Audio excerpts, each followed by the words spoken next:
So this is the 2020 PFF Mock Draft Simulator. This thing is an enormous amount of fun. And so I just wanted to show you it and which settings I've been using to get a realistic draft and then run through a draft. I'll be Cleveland because that's my team, and just show you the shape of the board and some of the things you can do to improve your PFF draft grade, because this thing gives you a grade at the end. And if you're anything like me, you might end up playing with this again and again, trying to figure out ways to improve your grade. So here's the settings that make it feel realistic to me. They're about realistic, but it's certainly fun. 7 rounds, put a team in, put the speed on normal for the first round, then you can speed it up later. The board, put 100% public here. You can blend in the PFF grading, but I think public just makes it closer to the consensus on the various picks. Draft for need, yes. Care about positional value, yes. That's what the other GMs simulated in this will do. But put in some randomness, because obviously the draft is hard to predict. That means every time you do this, you get a slightly different draft, which is cool. So click Start Mock. Do you want to perform a pre-draft trade?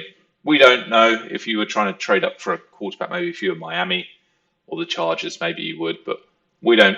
Now the pick start. Now look, from a Cleveland point of view, you're really looking for 2 things, I think. The first one is which tackles go off the board. So here, Beckton's gone off the board, but none of the others. And then the second thing you're looking for, when it comes up, it says you're selecting for Cleveland at number 10. Make your pick. You've got other picks here. And then here's the players that are still on the board. So at the moment, it's all is selected as the position. So you get all the players that are still on the board. And then from the Cleveland point of view, you could just click the tackles, and then you just see, obviously, you've got Wirfs, Wills, and Thomas here. The other thing is, who's offering you to trade up? So that's what this thing does. So at the minute, there's an offer to trade up from 21 and 24. Each time you do this randomly, you'll get different offers to trade up. You can't offer to trade down. You have to wait to see if someone is offering to trade up, which probably is more realistic. Now, ideally, from a Cleveland point of view, I've done loads and loads of these drafts. At this point, if there really are 2 or 3 of the tackles on the board, I think in an ideal world, what Cleveland would do is trade back a couple of picks here to sort of 12 maybe, or 15 or something like that. Here it's saying trade down to 21. That's quite a long way to go down, but there are 1, 2, 3 tackles on the board. So what we might do is trade down to 21, get as much draft capital as we can, watch the board quite carefully, and then with 2 of these guys go, trade back up and get the 3rd one. So let's see if we can do that. So we're going to, instead of taking one of these tackles here, we're going to trade to 21. Now, how do you do that as well as you can? What I suggest you do, if you put this on the side, and if you hold the Windows key and left, it'll fill half the screen. Then put this calculator. So this calculator, there's lots of these on the internet, gives you what's called the draft pick value chart, or some people call this the Jimmy Johnson value chart. Now, this has been somewhat superseded, but in the NFL analytics community, there's a chart by a guy called Chase Stewart, and there's a few others. But this is still fine, just to give you a bit of a sense of what's fair. And if you do a trade down that makes sense on this board, it's probably fair. So we're trade A, and I'm going to put in pick number 10.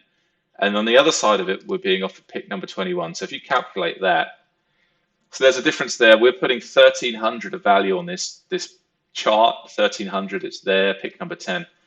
And they're offering 800. So that's down here, pick number 21. So the difference, obviously, 500, which is equivalent to the 40th pick. If I put in here the 40th pick, calculate again, is the same value on both sides. So I basically need to get more than the 40th pick. So come back over here. Yep, okay, we'll trade down. We want 21. We want 53 because I've got that. So calculate that in there, 53.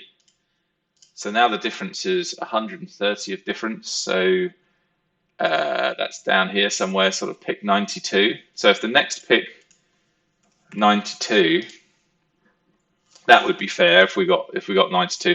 They've got 103. So let's take 103. That's still not quite fair. They need to come up with, what's that? 42 more. That's the top of the 5th round, about a pick 129. They've got pick 127. So that's going to start looking fair on this board. Yeah, it's fair. Right, so that's what fair looks like. And then why don't we just ask for more? So let's ask for those two as well. So we want 6 picks, which is a bit crazy, but there you go. So all right, so we've now asked for 6 picks. We got 145 and 100. So we got all these picks for 1 pick. So that's good. Continue. Right, now pause. So we're now at pick 13. Thomas has gone. There are 2 others. We're going to click slow down. We're going to keep resume. All right, Worths has gone now. So now we need to get back in at 16 and take the other tackle on the board. So let's go back in. Hi, we want to call Atlanta 16. So now it's just the other way around. So we're offering 21 for 16. Calculate that. That difference is 200. So we need to offer them something like pick 78. We want to have 16. We're willing to give up 21 and say 74. Will they accept that? Yeah. So we're back in now, and we can take the tackle draft. So now we've got the tackle, and then let's speed this thing up a bit and get round to the second round. And we've now got all these picks. What I've found is that something like 10 to 12 picks is good, and if those picks are in the top 150, then they make more of an impact than lower picks, and really you want all your picks in the top 200. So I've now got picks in 1, 2, 3, 4, 5, 6, 7, 8, 9, 10. I've got 10 picks. I might do another trade down as we go. But sorry, I've already made 1 pick, haven't I? So 1, 2, 3, 4, 5, 6, 7, 8, 9, 10. Okay, I've kind of got my 10 picks now. Right, okay, at 41, let's see who's on the board. So there are a couple of safeties there. There's Ayuk, that's interesting. I think safety is a position and cornerback is a position for the Browns to focus on. PFF thinks that the most important positions besides quarterback are definitely coverage on secondary and then wide receivers. That's the way they think about the world. If you want to get a good grade, pick loads of those. So let's just look at the safeties and just zoom in on that. So you've got Winfield, you've got Ashton Davis is a free safety who I think would be a good pick for Cleveland. So I'm going to go for that here. And now it'll just keep going. 53. So who have we got on the board?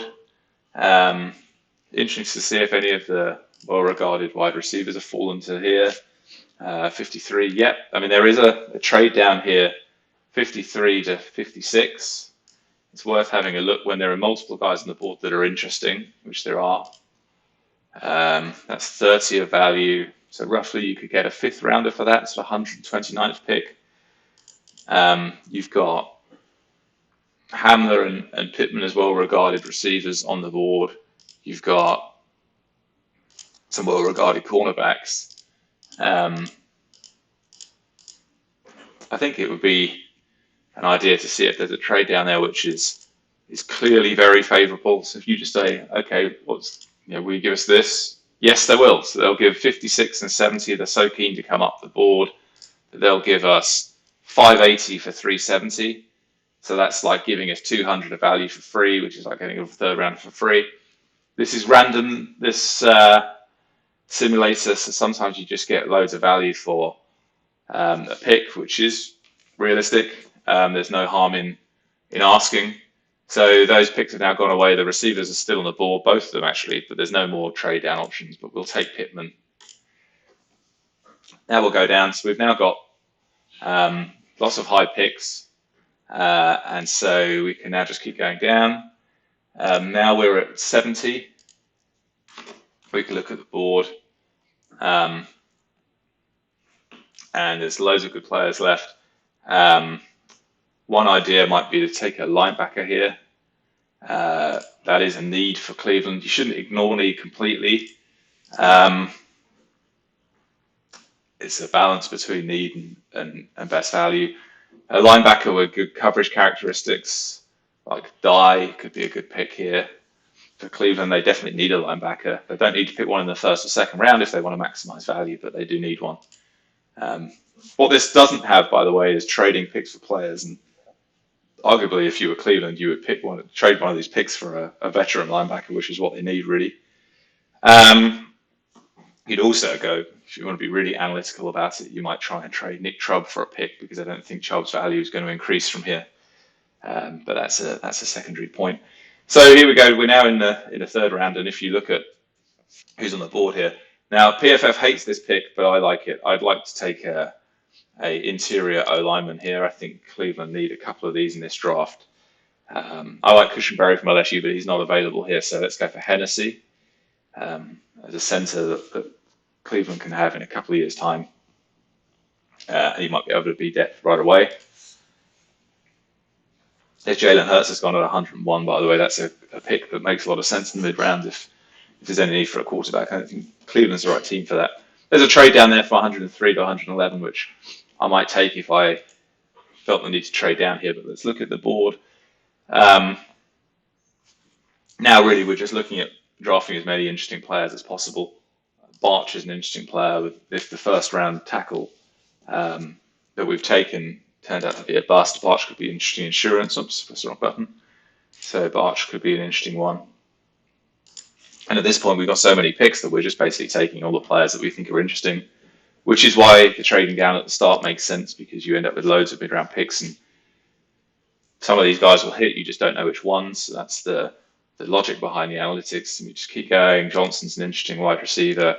We're just hitting on loads of pass catchers and coverage guys. Having said that, I think that Cleveland could use one guy on the defensive interior. So we go for. There's still there's a few interesting players there, and I don't know which ones. It's not a especially valuable position, so maybe come back to that.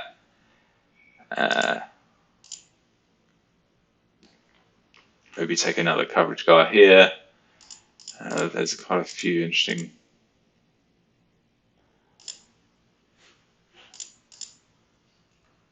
Take another guard.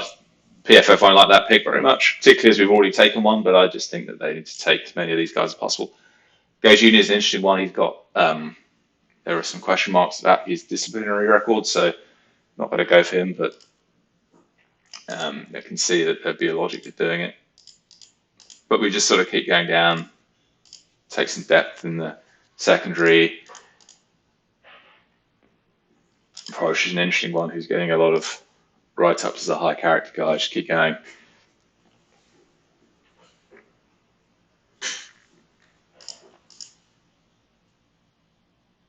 Now down towards the bottom of the draft, taking a linebacker, or maybe as we get to the very bottom,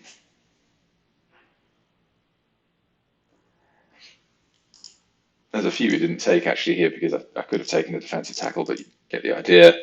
And then just take a quarterback at the very bottom of the draft is another thing that PFF loves doing.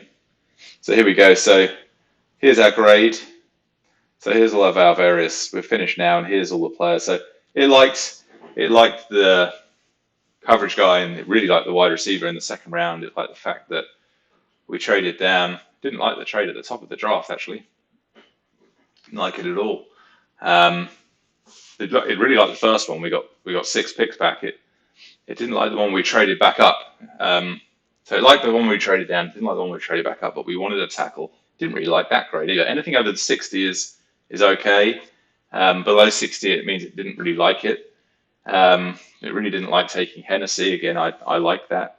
It didn't like taking Harris either, but I still like it. It really just likes it when you're taking receivers or coverage guys or quarterbacks.